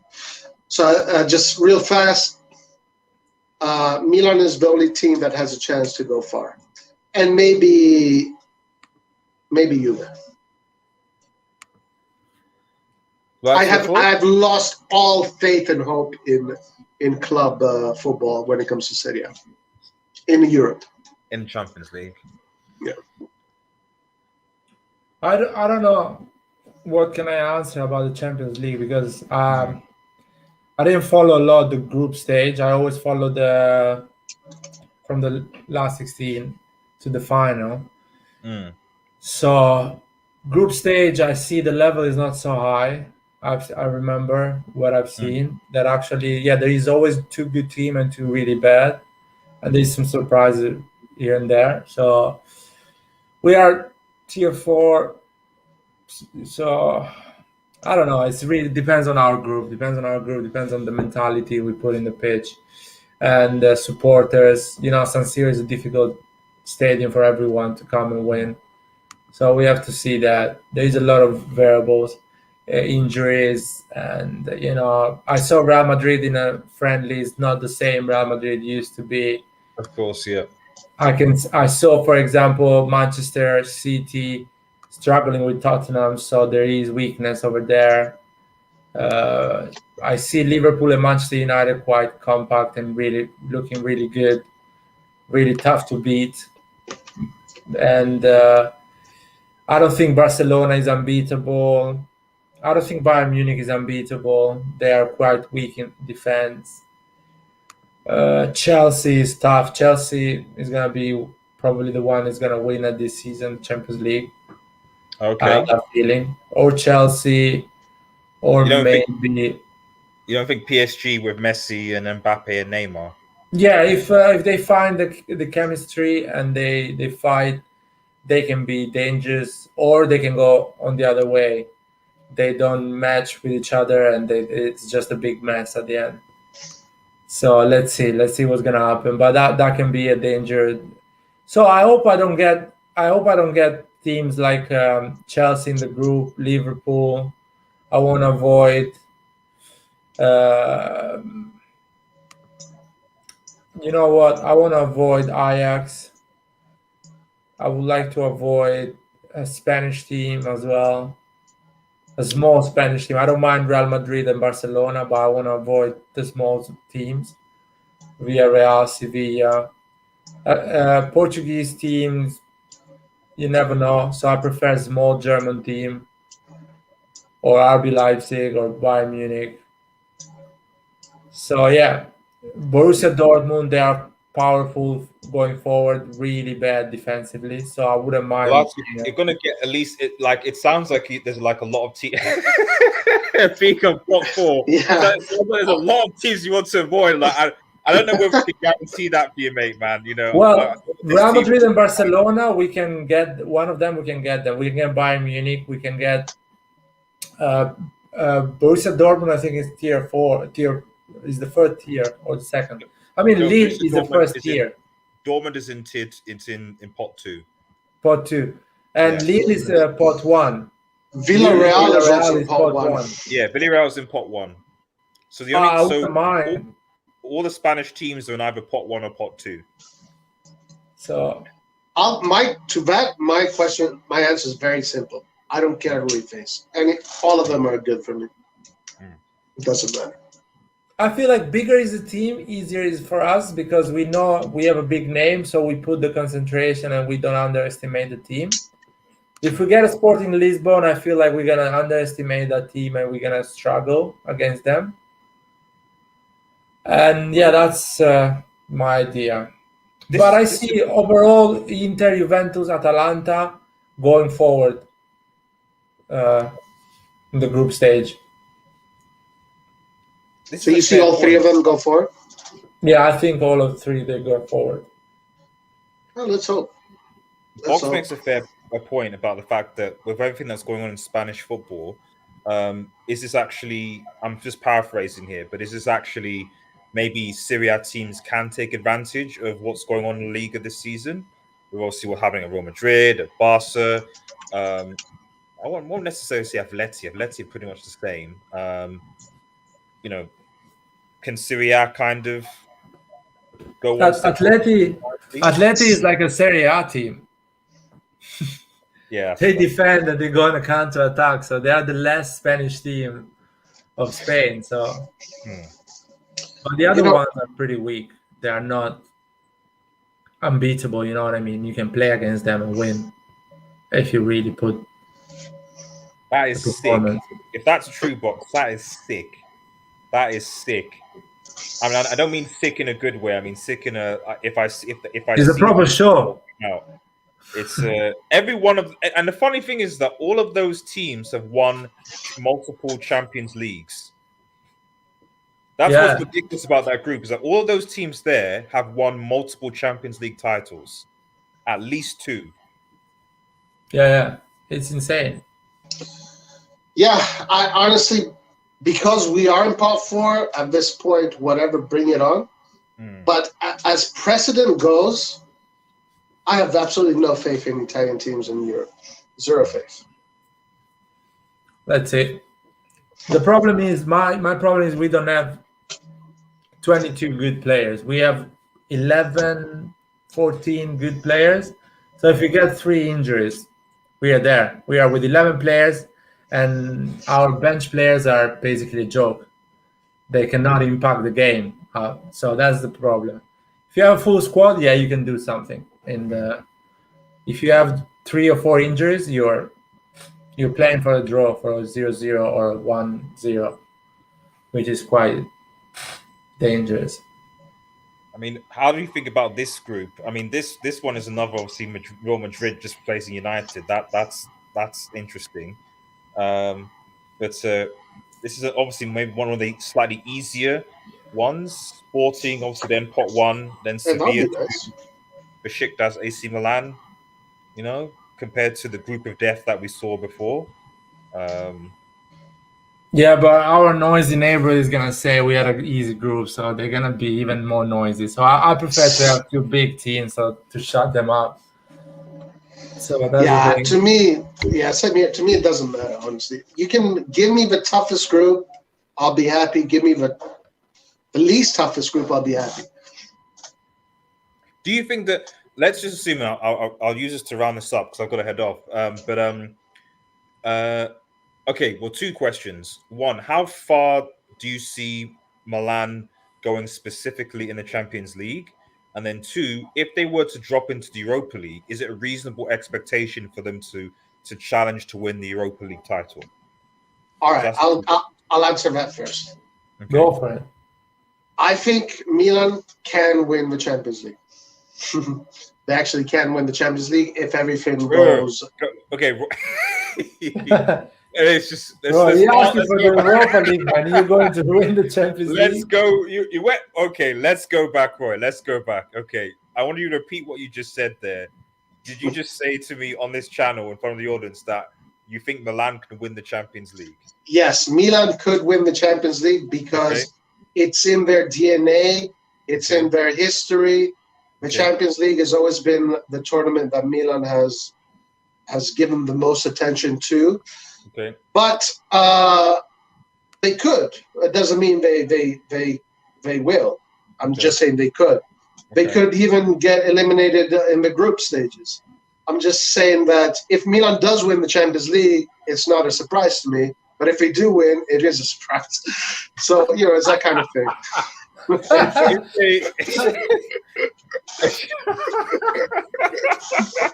It's not a surprise if you win the Champions League, so essentially, like, you wouldn't be surprised if Milan be like, right, Messi, Neymar, Mbappe, I know you guys are going to say what's up, but we're Milan and we won more CLs than you, so just deal with it. Is that essentially what you're saying, Roy? Yeah, I'm saying that it depends. It depends who you face. Like maybe some other team might get rid of PSG, because PSG had a bad game or something, and then we don't face a team like this. It really depends on the journey, right? Okay. I'm just saying that I wouldn't exclude it from Milan. I wouldn't exclude it because this is their history. I mean, there's many times that Milan won the Champions League where they're not supposed to win it. But anyway, I'm just saying. I'm not saying they're the favorites. You were supposed to win it, but didn't win it, aka 2005. But I'm not a Liverpool fan. I hate that. Right. You guys do. Yeah. I'm just saying that this tournament is a tournament that Milan has always hungered for the most. This is the competition. Esborn is talking about trebles. Yeah. Is that? I have said. Let me intervene here. I have said that in our channel. I have said. I said that Milan can win a treble. In our channel is Roy. First of all, Coppa Italia is a useless trophy. I would love to win one Champions League every 3 years and never win the treble. Okay. I don't care about the treble. It's such a useless thing. Has Milan won a treble before, just out of curiosity? No, I don't think so. We never won. So you only say that if you've not won a treble before. When you won a treble before, it's like what you want to win. I'll tell you why. It seriously doesn't add anything. The Coppa Italia, on my mood, when you win the Serie A and the Champions League, the Coppa Italia is a friendly for me. It's like, I can brag, I won a treble, but it doesn't really give me anything more.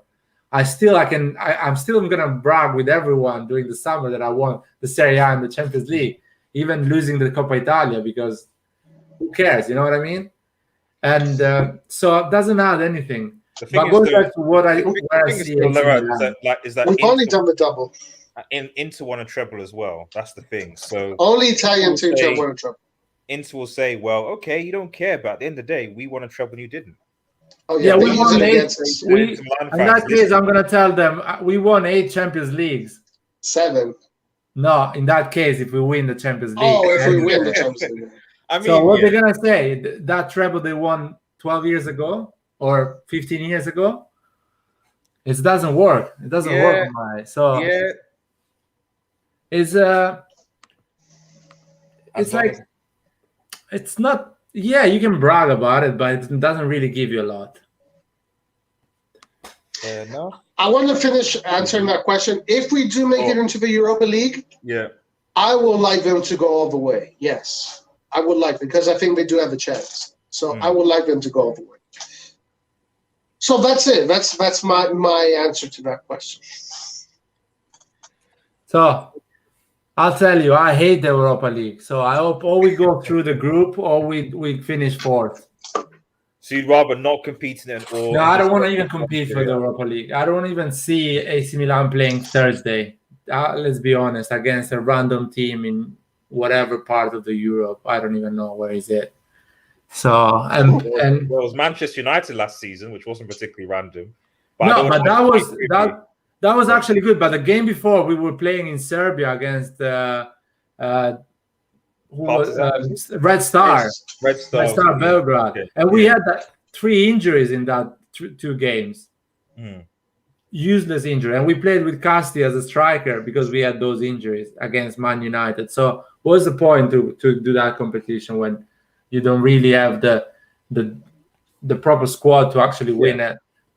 And if you see the teams that actually win those type of competition, apart from Villarreal, but let's say Chelsea won it, Manchester went to the final, they won as well. Those are teams built to win leagues and to win Champions Leagues.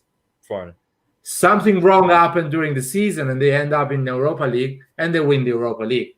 Mourinho won the Europa League because something wrong happened during that season or whatever. United wasn't doing top 4 the previous season, so they had to compete for that. But the money they invest and the team they built was to win the Premier League and to win the Champions League. They had an insane team. So that's what I'm saying. We didn't build the team to win the Champions League and to win the Serie A. So we're not going to win the Europa League because we end up by mistake in Europa League. But I'll tell you though. But you are going to win a treble, from what I hear. So no, that's what Mori said.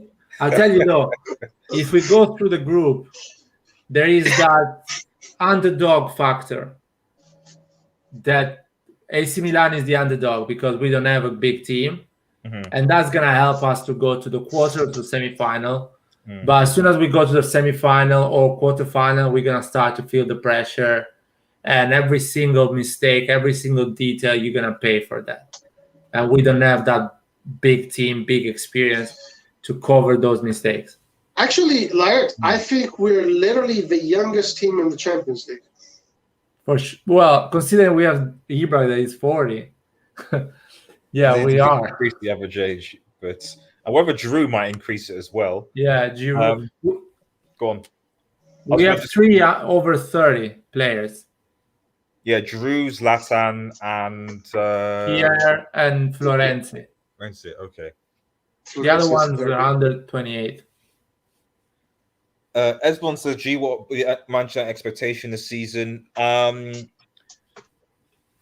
It's to at least compete for the title. I personally think United are going to win it because I just think that at the start of transfer window you could have made a case, but I think that City and Chelsea have all strengthened quite significantly, and there's a big and in Liverpool as well, who had tons of injuries and have now got their non-injuries players back. So you can't really write off Liverpool because they were playing last season with basically half of their squad missing because they were injured. So I think we'll finish top 4, and I would like us to challenge, but I don't see us winning the Champions League. Winning the Premier League. And as far as the Champions League, I expect at least a quarter-final appearance minimum. So I expect United to finish probably 2nd or 3rd in the Premier League. You don't think Man U can win the Champions League? I mean, to be honest, the fact that Chelsea won it is hype for anybody because Chelsea, to be honest, I still don't think that they were a great team, as it were. I just think that they had that everything just seemed to align for them. So if Chelsea can win it, anyone can win it. No one could tell me that Chelsea team is better than PSG or Bayern Munich. And to be honest, I don't think it was better than the City team. I just think that Pep Guardiola tends to overcomplicate things on the big occasions and shoots himself in the foot. I think City are a better team than Chelsea. He just overcomplicates things. But United, it depends on the draw. It depends on I think that the thing with United is that, like, I have more confidence us against the big teams than against the small teams right now. So I feel against the big teams, because of the players, because Ollie sets the team to counter-attack and not really play ball place possession, we are very, very good at hitting teams on place. I mean, now we've got good finishers, better finishers in Greenwood, in Sancho, and Martial, and Pogba, now Cavani, that can cause problems on that. So we have great finishers. So if we counter-attack well, I know we'll score goals. And United will always score goals. Very rarely, especially last season, has United drawn games. Not scored in games, like 0-0. I think I can count of only one game last season where it was 0-0. So we will score. It's just a question of, like, is our defense going to be good enough? We don't have the text with Varane and Maguire. You have arguably the best English defender and the best French defender, right? The central defensive middle is the key, though. I think if we sign a CDM, I think I'd be a lot more confident for us to get something. The Fred and McTominay double pivot is still questionable, but I'm interested to see how it will work with Varane playing with Maguire. I still, even from the first game, saw things that I was kind of, I'm not quite sure how this is going to work, really. That double pivot needs better names for sure. Yeah. I don't know why he hasn't gone with Van der Beek and Matic, because I think Van der Beek and Matic there work a lot better. Fred and McTominay are great. They're good squad players. You know, they're not, I wouldn't say sell them. They're good squad players to have in the squad. So if you get injuries, but they're not, for me, part of a Champions League winning midfield or a Premier League winning midfield. I'm surprised why he wouldn't put Pogba in that double pivot and then have Greenwood, Sanchez. Pogba doesn't want to play in that position. And on top of that, like, Pogba I'm going to be honest, Pogba defensively is not great. He's really not. And to be honest, there were at least a couple of games this season where his lacks in defense led us to concede goals, either by him conceding penalties or losing the ball in that position.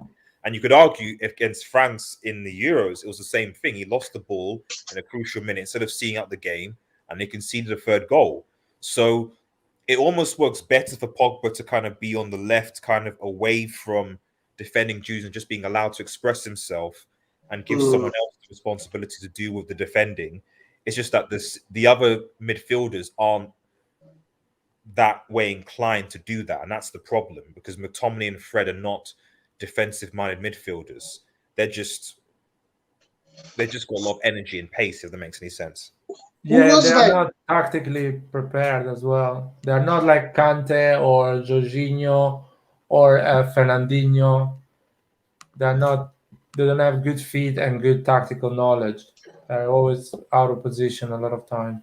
Who's that defensive midfielder from England that had a great tournament? A fantastic tournament. He had long hair. Declan Rice or Calvin Phillips? Phillips. I think Phillips. Yeah, Phillips. Yeah, for Leeds. Yeah, that guy would be a great signing for you guys. He would, but there's unfortunately this thing called the English tax, where if you want to buy any English player, as we saw with Jack Grealish and potentially Harry Kane, that you have to spend at least £100 million plus to get them. That's just the standard in right now. So any English player, you're spending anywhere from £80 million, so equivalent to almost 100 million euros over that. Wow. Where is he playing right now? He plays for Leeds. Calvin Phillips. Yeah. So I like that player a lot. What's his name? What's the Leeds manager called again? Why have I forgotten his name? Bielsa. Bielsa, that's it. Yeah, Bielsa's I think system as well suits him as well. So anyway, I think if Lukaku starts to score goals, it's gonna be difficult for everyone in Premier League. True. I agree. Although I do think that it's going to be difficult. I don't know. I think also don't have as many creative players as I think, and I think with Lukaku, he needs someone to supply him service, and I just don't see. I don't see where he's going to be getting that from in the Chelsea team, if that makes any sense. Ziyech can kind of do that, but the other players, Mount isn't really a creator. Werner's not really a creator. Havertz at a stretch. They don't really have those players, in my opinion, that are going to look and seek for a striker and provide them the ball and are good at doing that. Lukaku's going to have to try and create his own chances, his own luck to a certain extent. Lukaku is someone that needs a creative for him. But he can sometimes do it all by himself, but he definitely works better with creators. Who was your top four for the Premier League?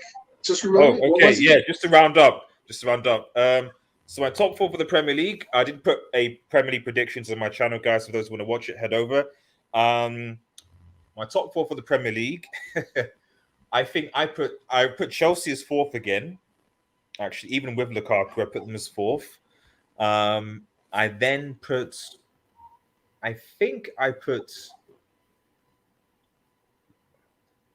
put Liverpool third. I put United second and City first. But me putting City first was conditional on them signing Harry Kane. So I think if they signed Harry Kane, they would get that's I think their last piece of puzzle they need in terms of someone to replace Aguero to get them at least 20 plus goals a season. So if they sign Kane, I think that's it. I think they're going to win the Premier League. If they don't,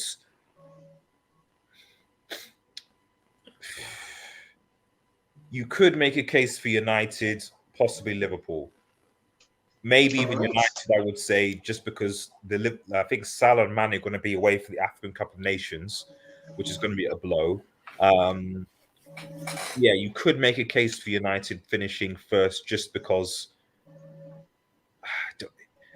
I think it's very difficult to defend a title 2 seasons in a row. City have done it before, but I think if they don't add that extra spice, I know they signed Jack Grealish, but they just need a bit more. If that makes sense.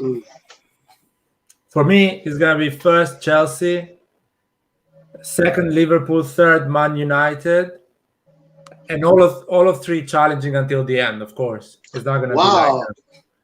And so Man City fourth? No, fourth Tottenham, City out of the top four. Wow. The thing is, we'll see because the thing is, City always start a bit slow and get momentum and get their mojo, so it's going to be fine.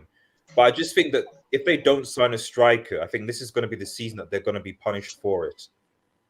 But don't you guys think that the fact that didn't they win by a large sum of points last season? City? They were ahead by 10 points. I think 10 or 8 points. I think because Liverpool disappeared, but this time Liverpool is there, Chelsea is there, United is there, Tottenham is there. That's the key thing. Small teams like how you call it, Leicester, Leeds, Arsenal. I'm sorry, it's a small team now. They're gonna be a pain in the ass. So I don't think that the team that is going to win the league is gonna win it. Not for 10 points. They're going to win it for 3, 2, 1 point. So I feel City is going to be out of the top 4 this time. I think that's the thing. It's like all the other teams have strengthened significantly. City have gotten Jack Grealish, who in my personal opinion, I don't think they necessarily needed. Yeah. I feel they needed to strengthen by getting a proper striker to replace Aguero, and they haven't done that. So I think it's going to be a lot closer this season because all the other teams you mentioned have strengthened in areas that will improve them. You know, Leicester have done it, as you said. Liverpool have done it because they've got their injured players back and are fit. United have strengthened. Chelsea have strengthened. City have kind of you know, they've just got another midfielder. Guardiola struggles to win against Ole Gunnar Solskjaer. He's Yeah, always. I don't quite understand that yet. I think he's beaten us in the league once, and I think Ollie has beaten him 4 times. Exactly. He struggled against Tuchel, Chelsea. Jurgen Klopp as well beats him when he is in a good day. So he's gonna struggle. He's gonna struggle this season. He doesn't know. He still doesn't know how yet to deal with counter-attacking teams. I think. Exactly. I've always said this was side. It's like even the game against Spurs this weekend, they basically got him on the break again, and it's like you've been in the Premier League for 5 years, season. You still don't really understand how to deal with teams that catch you on the break, because every team is going to do that to you. United will do it to you. Chelsea will do it to you. Arsenal will do it to you. Leicester will do it to you. They will. You can have the ball. It's fine. Play the ball around, ticky-tacky. We'll win it. Bomb it over to the quickest person and run at your defenders. And you can't deal with that yet. So that's a problem. So, but guys, got to head off. Thank you guys so much for coming. Thank you, man. Thank you, G. That was a pleasure. It's been a great. Thank you guys for everyone who was. I had a lot of fun, man. G. So thank you so much. I really love hanging out with you guys. And next week, Champions League reaction. That is going to be sweet. Hopefully, that'll even be longer than this, because I just have to head off. But hopefully, it'll be a bit of a longer stream where we can dissect and really break down the groups, absolutely, score predictions, you know, ties, who's going to win, who's going to lose. So stay tuned. My God, it's going to be amazing. It's going to be the 26th. So that's what is that? That's so next Thursday. So yeah, maybe Thursday around this time we'll have a proper dissection of the Champions League, and we'll take things from there. Yeah, that'll be amazing. Cool. We should do it on. Yeah, we should do it on your channel. Then you come to our channel. It's going to be a lot of fun. Yeah, I'm definitely up for that, guys. Hey, thank you so much for having us here today. Really appreciate it, G. Really appreciate it. And by the way, if Atalanta does win, we better clip this, because we're probably the only ones that will say this shit. Listen, if City doesn't go top 4 and Atalanta wins, we put this out there on Twitter, man. So everyone is gonna be like, "What the fuck? How this guy got it?" And I'll just make a note: if Bologna somehow finish 7th or 8th, I'll